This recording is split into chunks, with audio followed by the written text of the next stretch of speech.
파도 소리 때문에 참 못 들으시진 않으시는지 모르겠습니다. 저도 1년 전에 와가지고 처음에는 파도 소리가 너무 시끄럽게 들렸습니다만은 지금은 파도 소리가 안 들리면 잠이 안 옵니다. 사람은 이렇게 다 적응의 동물인 것 같습니다. 이 아름다운 명당, 세계적인 명당 중에 명당이 바로 이곳이라고 이미 풍수지리학자가 연구한 논문이 있습니다.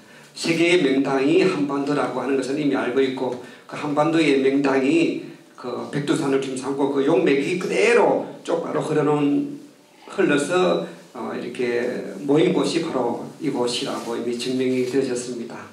이 아름다운 명당에도 하룻밤 또 내일까지 주무시면 아마 10년은 젊어지실지도 모르겠습니다. 그런 좋은 길을 또 받아가시면 좋겠습니다. 자, 오늘 이틀째가 되어졌습니다. 오늘 이틀째 첫 번째 강좌는 어제에 이어서 어제는 총서론 말씀을 드렸고요. 오늘은 창조 원리에 대한 강의를 하겠습니다. 어제 밤늦게 안 주무신 분은 이제 좀 졸업이 올 시간인데요.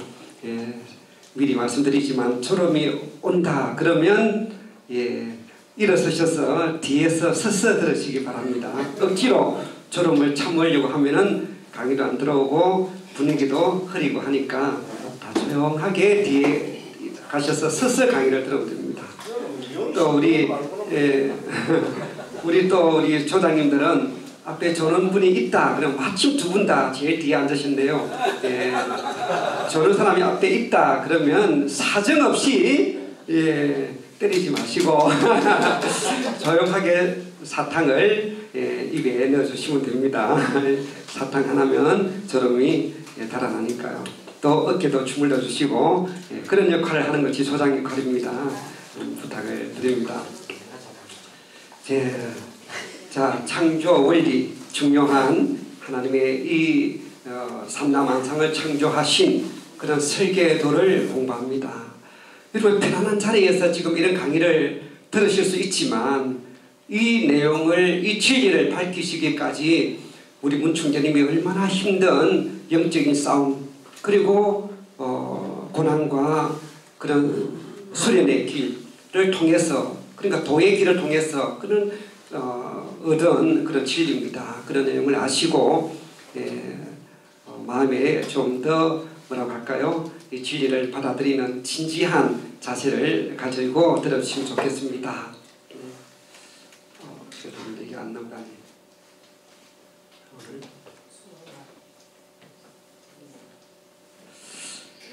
지금까지 오랜 역사의 기간을 두고 인생과 우주의 근본 문제가 무엇인가 하는 것을 밝힌 사람은 아무도 없습니다.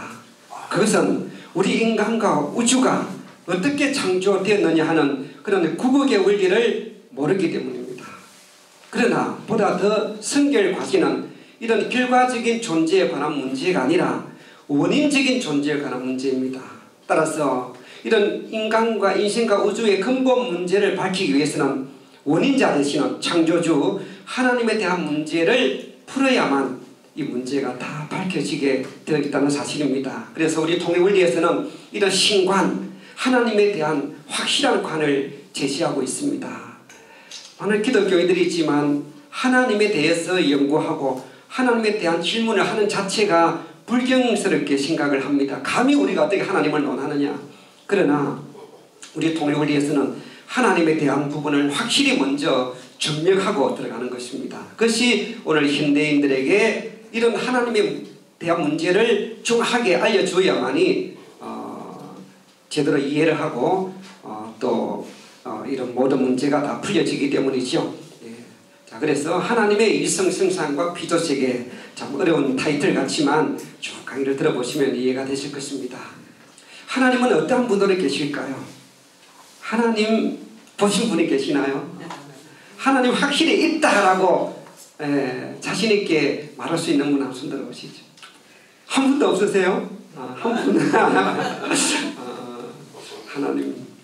하나님이 없다. 있는 것도 아니고 없는 것도 아니고 모른다. 그게 정답이죠. 본 적도 없고 없으니까 모르는 겁니다. 있는 것 같기도 하고 없는 것 같기도 하고. 자, 그런 분을 어떻게 설명을 할 수 있을까요? 무형으로 계시는 하나님, 하나님의 신성이라고 합니다마는 이런 무형으로 계시는 하나님의 신성은 유형으로 있는 피조세계를 관찰함으로써 알 수 있다. 이렇게 우리 통일원리에서는 시작을 하고 있습니다. 성경에 보면 로마서 1장 20절에 위대한 사도 바울이 했던 내용이 있습니다. 기록했던 내용 보면은 창세로부터 보이지 아니하는 것들, 즉 하나님의 영원한 능력과 신성이 그 만드신 만물에 분명히 보여 알게 되나니 그러므로 저희가 핑계치 못할지니라. 하나님의 능력과 신성은 그가 만드신 만물 세계에 다 있다는 거예요. 만물 세계를 관찰함으로써 알 수 있게 되어 있다. 자, 그런 이야기입니다.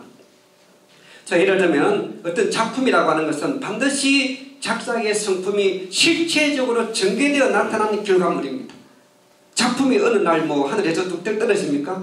그 작자의 오랜 기간 동안 심혈을 기울여서 작품 하나를 만들어내죠. 예술품, 그림, 조각품, 건축물, 도자기, 작자의 정신과 혼이 깃들어서 결국은 작품이 나옵니다. 그래서 작자의 성품이 그대로 전개되어 나타난 것처럼 작품과 같은 이 피조세계는 작자 되시는 하나님, 창조주 하나님의 능력과 그 신성이 그대로 실체의 대상으로 전개되어 나타난 결과물이라는 것이죠. 그렇기 때문에 이런 작품을 관찰함으로써 작자의 성품을 알 수 있게 됩니다. 이미 작자가 몇천 년 전에 이미 돌아가신 고인이 되었더라도 그가 남긴 작품이 현재 있으면 그 작품을 연구하고 분석해 보면은 그 작자의 어떤 사상을 가진 사람인지, 어떤 성품인지, 어떤 마음을 가지고 이런 작품을 남겼는지 알 수 있는 것이죠. 그래서 어떤 소설가가 남긴, 예를 들어서 이강수의 무정이나 흑이라든지 소설 한 권을 통해서 이강수가 어떤 사람인지 다 분석해 내버립니다. 그래서 박사학위를 따기도 하고 그렇죠. 자, 그가 남긴 작품 세계를 관찰하면은 그 작자가 현재 없어도 충분히 그 작자의 모든 것을 다 밝혀내는 것처럼 피조세계를 관찰하면은 피조세계를 창조하신 하나님이 우리 눈에 보이지 않지만 하나님이 어떤 분인지를 알 수 있다. 자, 이런 논리에 의해서 이 피조세계에 보편적으로 간직되어 있는 공통사실을 살펴보기로 하겠습니다. 이 피조세계, 이 얼마나 방대하고 이 참 삼라만상의 이 조화가 얼마나 놀랍습니까? 이런 삼라만상, 이 자연 만물에 보편적으로 간직되어 있는 공통사실이 있다는 거예요. 그냥 책을 봐가지고 작자를 누구나 다 알 수 있는 건 아닙니다. 책을, 작자의 사상을 찾아낼 수 있는 어떤 시각을 가진 사람이어야 가능하죠. 이 삼라만상을 우리가 보고 있지만 우리가 보면은 이 속에 하나님이 보입니까? 하나님 보셨어요? 삼라만상을 우리가 바라보고 있지만 안 보이잖아요. 발견할 수가 없지만 이제 문총재님이 특별한 능력으로 이 삼라만상 속에 깃들어 있는 그런 하나님을 찾아내어서 우리에게 가르쳐주고 있습니다. 첫 번째 공통사실 하나는 어떤 존재이든 간에 모든 존재는 반드시 그 자체 내에서뿐만 아니라 다른 존재들과의 사이에서 이 양성과 음성의 이성성상이 상대적인 관계를 맺음으로써 존재한다. 하나는 하나의 원칙을 찾아내는 것입니다. 자, 음양의 조화를 말하는 것이죠. 우리 인간은 말할 필요 없이 남성과 여성이 서로 상대적 관계를 맺음으로써 존재합니다. 성경으로 창세기 1장 27절에 하나님의 형상대로 사람을 창조하시되 남자와 여자를 창조하셨다. 자, 하나님의 형상대로 이 세상 가운데의 주인공으로서 한 남성과 여성을 창조했습니다. 이것은 우리는 당연한 상식이지만 이 당연한 상식이 저절로 되어졌을까요? 이게 우연의 일치일까요? 아닙니다. 태초에 하나님의 완벽한 설계도에 의해서 모든 인간은 태어나면은 남자 아니면 여자로 태어나게끔 이미 그렇게 질서와 법칙이 되어 있다는 사실이에요. 이 공통사실, 절대 우연의 일치가 아닙니다. 아무리 역사가 흘러도 우리 인간은 남성 아니면 여성으로만 태어나는 거예요.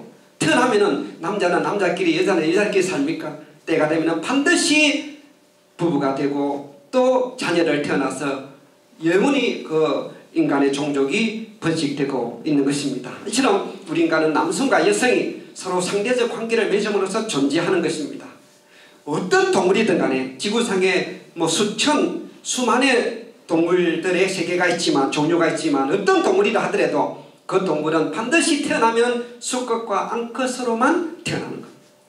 우리 다시 생각해 봐야 됩니다. 이 우주의 조화와 이 놀라운 법칙이 과연 어디서부터 생겨났던 것일까?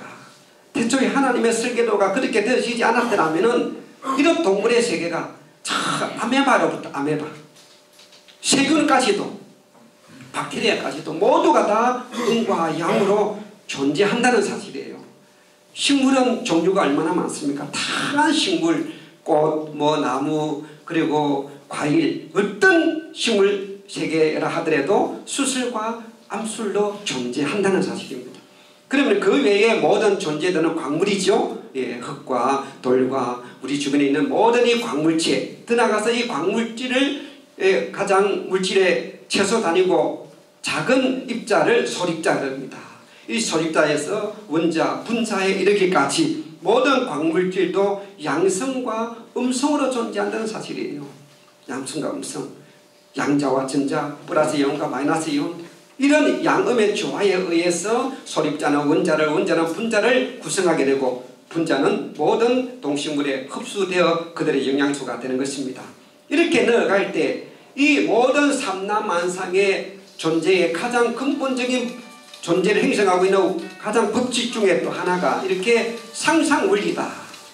상상원리. 우리 문총재님의 말씀에 의하면, 말씀 속에 이 모든 존재가 서로 조화를 이루어서 살아갈 수 있는 가장 중요한 하나님의 법칙, 위대한 하나님의 축복, 하나님의 선물은 모든 존재는 상상으로 존재하게끔 창조되어졌다는 사실이에요. 이 상상의 조화가 얼마나 놀라운 조화인지 모릅니다. 모든 우리 인간들을 살아가는 우리의 삶을 보더라도 다 서로 짝을 맺어서 이렇게 참 서로 부부를 이루어서 또 남자와 여자가 서로 참 아름다운 그런 조화를 이루면서 살아가는 모습들을 보세요. 얼마나 아름답습니까? 이런 상상, 이런 상상의 원리는 영원 불변한 우주의 존재 원칙이요 하나님의 태초의 설계도이기 때문입니다. 이런 상상으로 만들어진 목적이 어디 있을까요?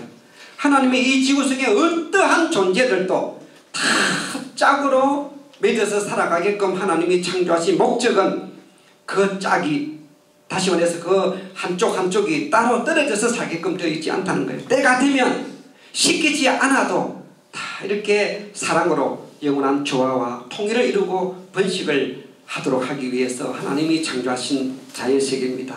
그래서 자연세계는 상상 제대로 된 사랑의 박물관이다. 이런 우리 문총재님의 말씀이 있습니다. 자, 이 피조세계의 모든 존재에 보다 근본적인 또 하나의 공통사실이 있습니다. 그것은 성상과 형상으로 된 일성형상이다. 즉 모든 존재는 보이지 않으나 어떠한 꼴을 갖추고 있는 내성과 그것을 닮은 외형으로 존재한다는 사실입니다. 이 내성은 보이지는 않지만 반드시 어떤 꼴을 가지고 있습니다. 그것이 밖으로 나타나는 형태로 나타나는 것이 외형이죠. 이것을 내성을 성상이라고 하고 외형을 형상이라고 부릅니다. 형상은 성상을 그대로 닮아난 것이기 때문에 제2의 성상이라고 부릅니다. 이것을 가리켜서 위성성상이라고 하는 것이죠. 우리 인간을 보면은 내성으로서 보이지 않는 내적인 꼴이 있습니다. 그것이 마음의 세계입니다. 마음 없는 분이 어디 있을까요? 다 이런 각자가 정말 각기 다른 마음을 가지고 있습니다. 우리 마음, 우리 용식 회장님 마음 한번 보여줄 수 있습니까? 마음 보여줄 수 없겠죠? 비밀입니다. 자, 자기 마음을 가지고 있지만 보여줄 수는 없어요. 그러나 표현을 할 수 있습니다. 내 마음은 정말 얼마나 부드러운지 모른다. 내 마음은 정말 올바르다, 곧다. 내 마음은 또 어떻게 해요? 또 향기가 풍긴다.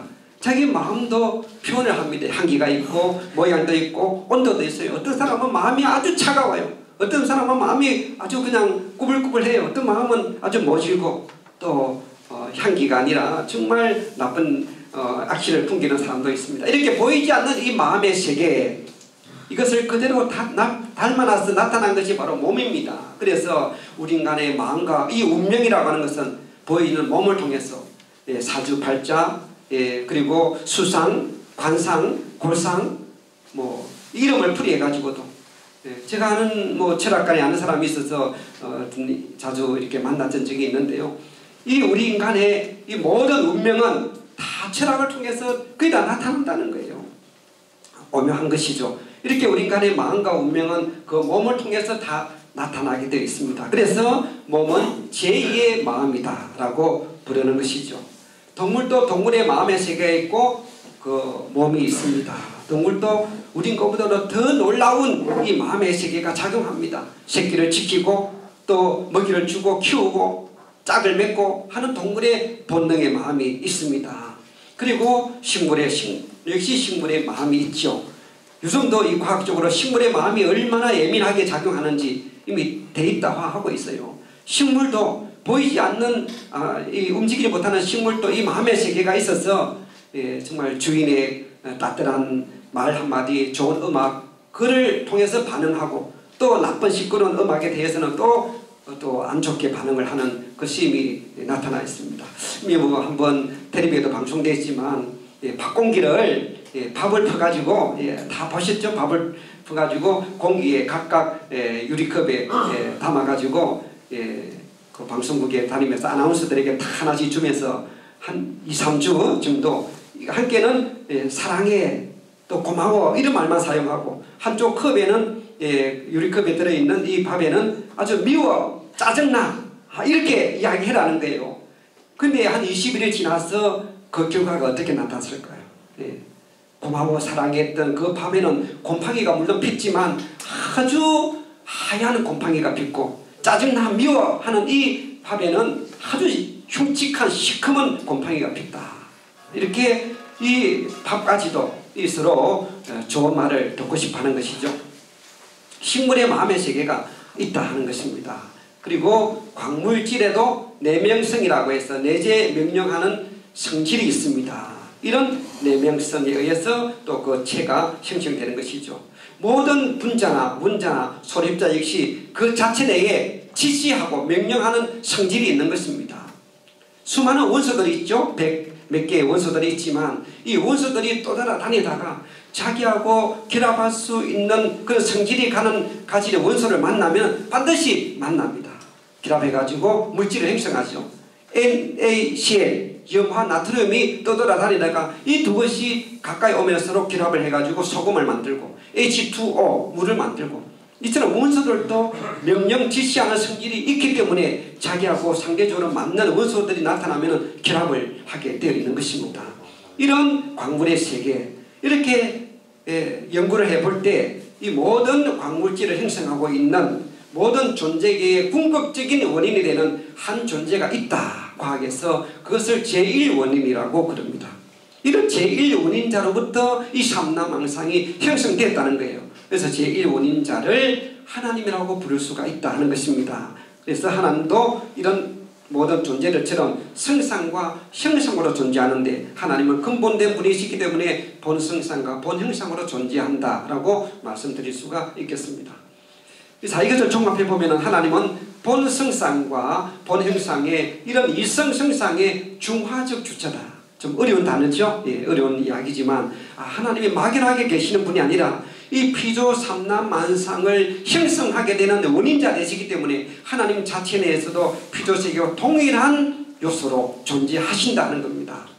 중화라고 하는 것은 서로 내재 자체 내에서 조화와 통일을 이루는 것을 말합니다. 본양성과 본음성의 일성성상의 중화적 주체요. 피조세계에 대해서는 성상적인 남성적 주체다. 근본된 분이다 이 말입니다. 그리고 심정과 사랑의 본체요. 지정이 진미선의 근원자다. 이 모든 것은 우리 인간이 가지고 있는 속성입니다. 우리 인간의 모든 감정의 그런 원인은 하나님에게서부터 나왔기 때문이죠. 하나님은 무한대의 에너지, 힘의 근원자요. 모든 피조 삼라만상이 형성되고 있는 그런 원리와 법칙과 질서를 주관하시는 분이고 영원 불변 절대 유일의 창조주요. 인류의 영원한 부모다. 문 총재님께서 오랜 기간 동안 구도의 생활을 통해서 밝혀진 가장 근본적인 어떤 깨달음이 뭐냐? 그것이 하나님은 인류의 부모다 하는 사실입니다. 부모다.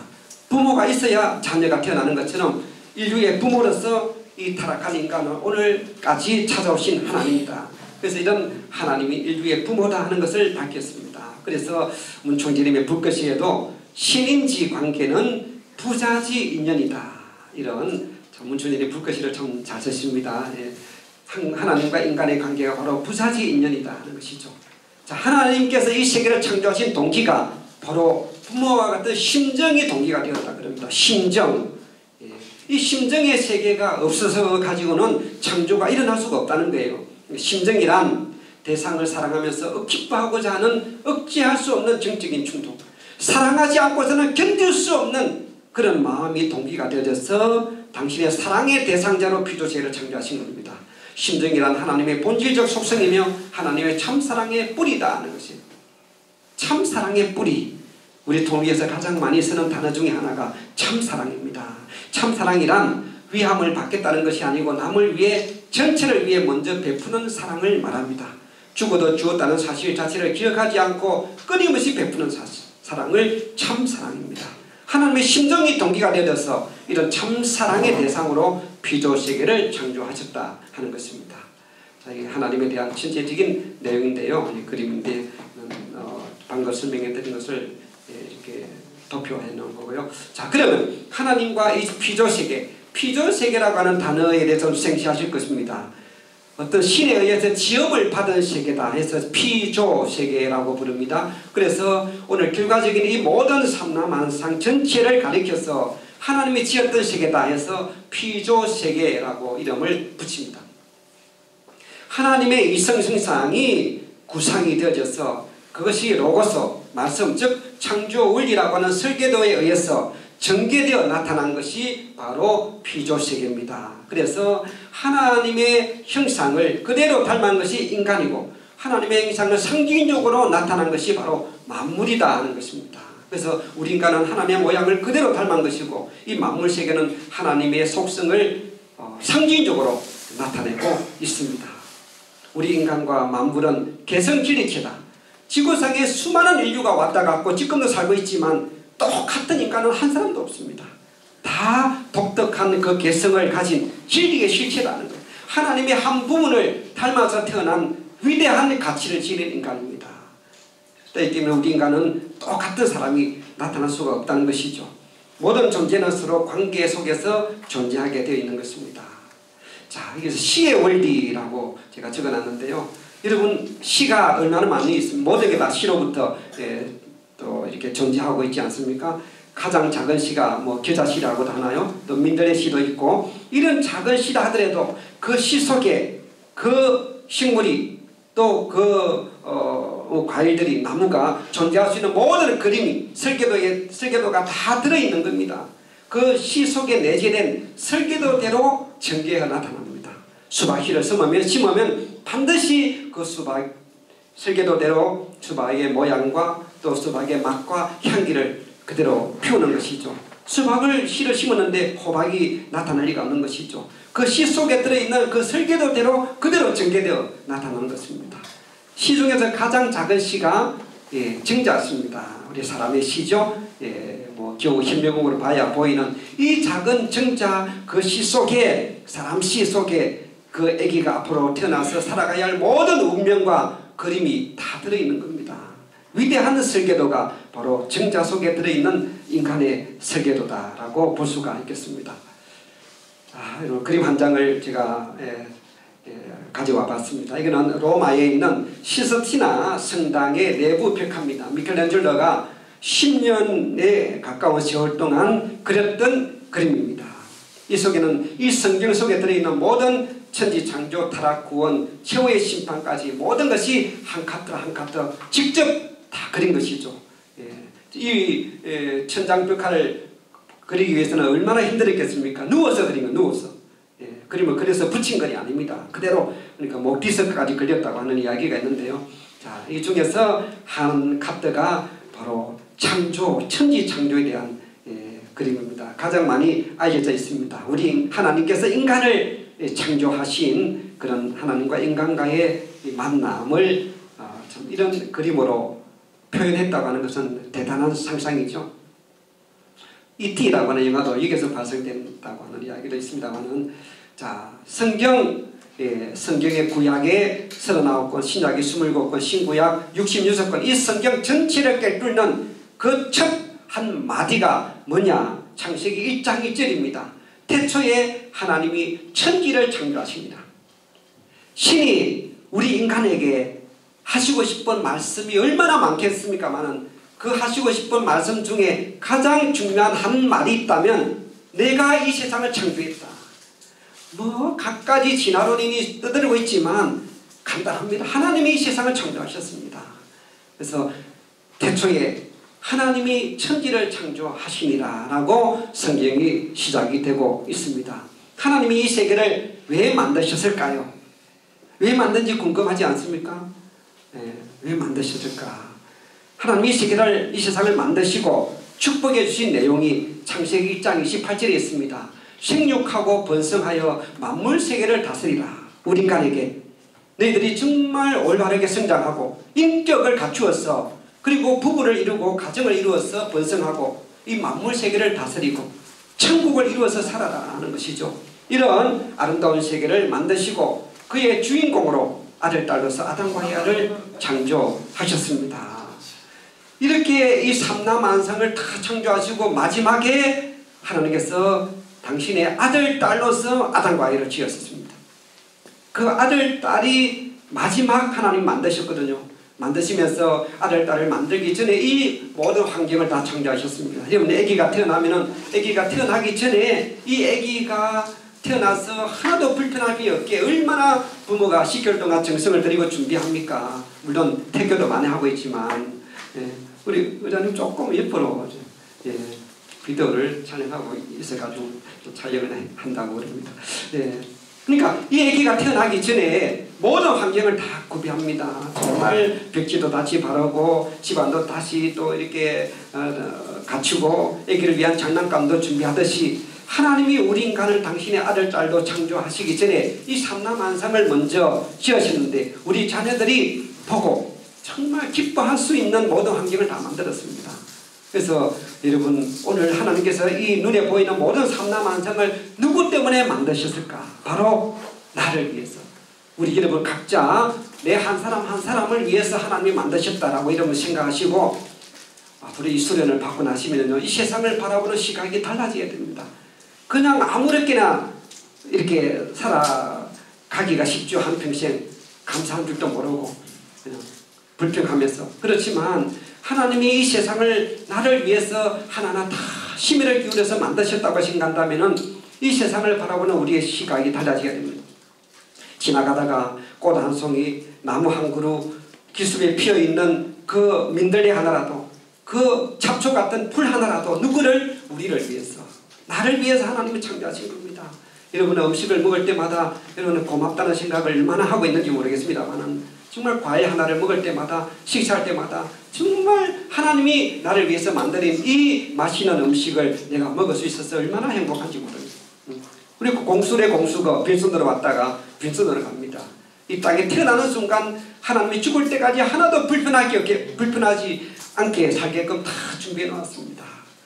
우리가 수고해가지고 거두들인 것이 얼마나 됩니까? 물론 씨를 뿌리고 잡초를 메고 하고 있지만 산속에 들어가면 저절로 열매를 맺고 우리가 따먹기만 하면 됩니다. 이처럼 하나님이 모든 것을 다 구비해 놓았습니다. 그래서 제가 하나님께 감사하는 마음 가지고 오늘 우리를 위해서 만들어 놓은 이 세계를 한번 제가 그림으로 한번 떠왔습니다.